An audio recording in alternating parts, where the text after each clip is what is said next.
Well, if there's one story this year which really encapsulates the debate around freedom of speech, it was this one, which we brought to you nearly 3 weeks ago. A judge has ruled that allegedly transphobic social media posts from a former police officer were lawful.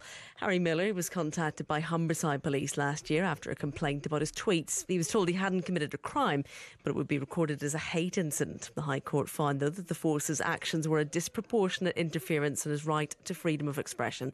He's been speaking outside court. We have never had a Gestapo or a Stasi in Great Britain, but the actions of Humberside Police came way too close for comfort. That was the voice of Harry Miller, who's now co-founded an organisation called FairCop.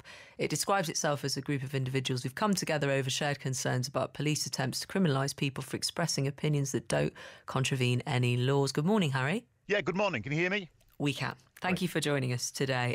Your case then, just the basics of it was what? You sent some tweets and then what happened? I got a phone call from PC Gull from Humberside Police. He turned up at my workplace out of concern for the transgender people in my workplace, or alleged transgender people. There weren't any transgender people, but he decided on the basis of one complainant, Mrs. B, that my workplace was dangerous, purely because I'd expressed an opinion on social media. That was it. Your workplace was dangerous? Yeah, that was the issue. My workplace was dangerous because it contained a dangerous transphobe, me, because I'd said trans women are not women, and I'd said other hateful things like Sheffield women know the difference between lads and lasses. I also did the terrible crime of retweeting an Andrew Gilligan article, and that was all deemed to be so hateful it needed immediate police intervention, otherwise it would escalate to me stabbing somebody at a bus stop. Your Twitter account, is it back on or is it suspended still? Yeah. My original Twitter account, Harry the Owl, is suspended because I called the cyclist Rachel McKinnon a he. So that's been permanently suspended. The cyclist and trans rights activist Rachel McKinnon. I suppose the line that we're trying to understand here is there's free speech and then there's attacking individuals, which goes beyond just the criticism of ideas or a different take on things. Where do you stand on that? Yeah, I think that we need to be able to criticise any ideology. I don't think we can afford to have sacred ideologies. And if somebody feels attacked because we attack their ideology, then tough. That's just tough. There's a definite difference between attacking a person and attacking an ideology. But you did criticise a person. No, I didn't. You misgendered an individual. She is a person. You might not agree with what she talks about in terms of her gender, but she is an individual. You didn't talk about trans as an ideology. I'm putting back to you your own argument. Well, yeah, but that wasn't what one. I didn't direct anything at Rachel McKinnon. It was directed at Strava. And secondly, I'm going to use the word he because, as far as I'm concerned, people do not change sex. And Rachel McKinnon suddenly becoming a world champion cyclist is on the basis that they pretend to have changed sex, and they haven't. They're a he. Why personalise it? Well, you have to personalise it because you can't say that somebody became a world champion and not name them. You can make arguments all the time. I do it for a living where you don't have to personalise it. You can talk about exactly what you said, the ideology. Well, no, you can't because in this instance, Rachel McKinnon had come onto Twitter and was posted a GIF of the angel of death dancing up and down on Magdalene Byrne's grave. Now, Magdalene Byrne is a feminist from Scotland who recently died of a brain tumour, and I thought that was a very personal attack on someone who'd had the severe misfortune of dying of brain cancer. I thought it was entirely inappropriate, so I called them out. That may be the case, and if she was here, and she isn't, I've got to stress that to defend herself. I will speak how I will speak, and you will speak how you will speak, because you defend freedom of speech, correct? Yeah, correct, yeah. Thank absolutely, you. So please don't correct me, because I won't correct you, but I can ask you about your argument. Yeah, go ahead. That's fine. Fair enough, isn't it? Yeah. So the whole point that I'm trying to make here is you didn't like her personalising something like that. You thought that was wrong. So why did you then stoop to her level as you see it? Because all I did was I used the pronoun, which I believe is correct. I do not believe that people can change sex, and therefore the correct pronoun is he. It's as simple as that. The case that you had was, rather than going through the trans debate, as it were, I'm very aware of the fact that our listeners heard this actually yesterday with Selina Todd, Professor. Yeah. And I know you want to talk about freedom of speech per se. Yeah. But just on this, for instance, your court case, I believe, was was based on 31 different tweets about transgender rights. Is that a sort of obsession of yours, this subject? Well, what is your connection to it? It's not an obsession at all. The government asked us to engage in a debate about proposed changes to the Gender Recognition Act. So I tweeted thousands and thousands of things about football, about women's rights, about Brexit, all kinds of things. These are 31 snatches of conversation which Mrs. B, whoever she is, decided to highlight and send to the police. So it's entirely wrong to say that I was obsessed with trans people. I'm not at all. I was engaged. I'm asking the question if it's your thing.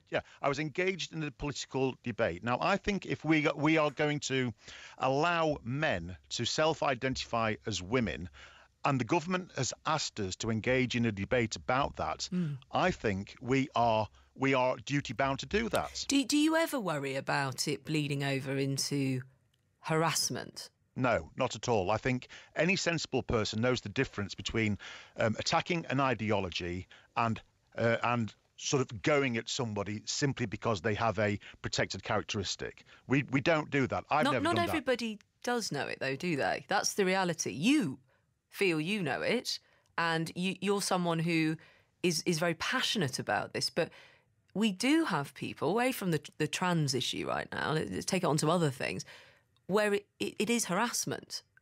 Yeah, but ignorance has never been an excuse at law. You cannot use the term, well, I didn't know. You do know. You have to know. In this country, ignorance is not an excuse. So if people step over the line into harassment, then the police need to deal with that. The problem that we have is that we are conflating attacking an idea with attacking a person, and they are not the same thing. And unfortunately, the police in this country have taken the position that an attack on an ideology is an attack on a person. And that's why we have this ridiculous non-crime crimes. We've got 120,000 at the last count, non-crime crimes that have the potential to have a direct impact on a person's career prospects. That has to be wrong.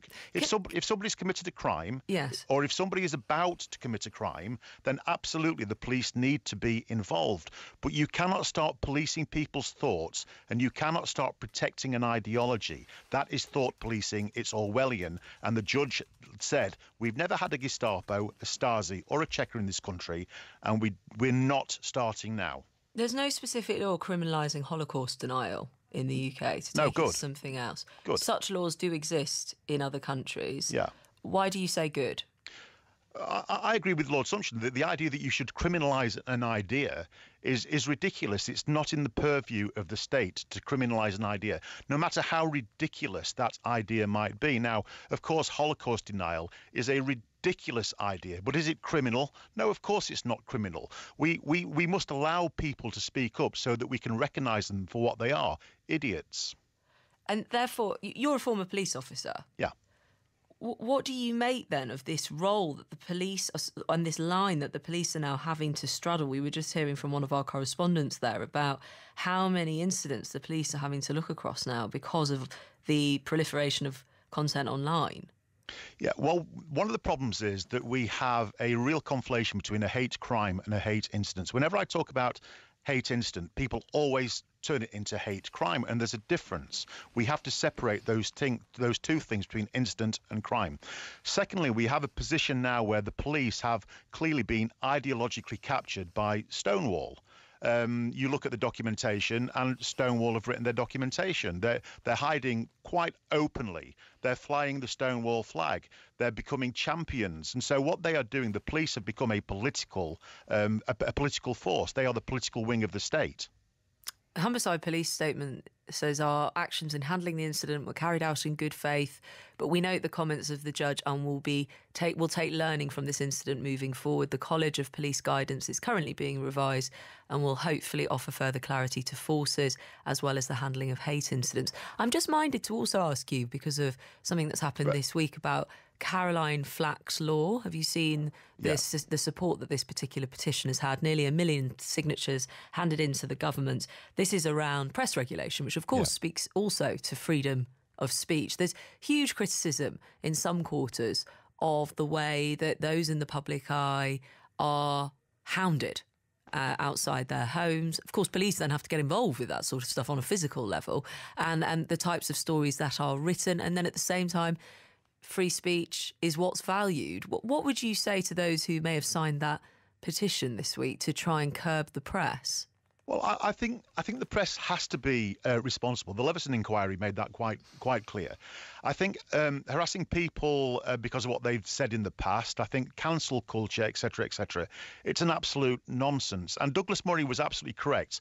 We go after people publicly because we are so afraid that the mob will stop over us and attack us. That's what's happening here. But what if the mob are encouraged by the press?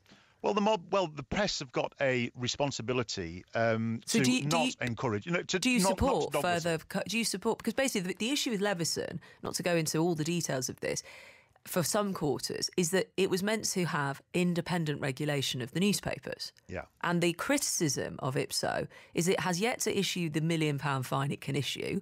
There has yet to be a massive front page apology. There has been front page apologies, but there hasn't been to the extent. It's often, I've spoken to one person this week, an innocent woman who's a beautician who took the Mail on Sunday to court and won, because it was complete fake news about her. Yeah. And the apology was not on the front page when she did go through Ipso. And that there isn't actually independent regulation of the press. What do you make of that as a free speech campaigner? Well, I think it's about taking responsibility. Like, for instance, you read out the statement that Humberside Police put out.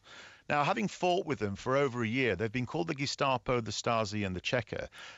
Did you notice any apology in that statement? Because I didn't. All I noticed was that they were going to have a learning moment moving forward, which is basically what you say when you've been caught parking on somebody's daffodils. It's not what you say when you've been called the Gestapo. And people simply do not take responsibility. And when the police don't take responsibility for their actions, how can we expect anybody else to? As a former police officer, then, what's your view of the police? I love the police. I think the police are absolutely great. I'm entirely supportive of the police. That's why we call ourselves FairCop. We believe the police are an absolute force for good. The problem is that sections of the police have been captured. They've been captured by political organisations and they are operating politically. That is the section of the police that we stand against. Harry Miller, thank you very much for taking the time to speak freely to us this morning on 5 Live. We always welcome that. A lot of messages coming in off the back of that. Well done, this man. I don't agree with his views, but he has every right to express an opinion. We cannot police thoughts. If we do, we're unable to challenge them. Emma, can we have your guest on every week, says David. What a load of common sense.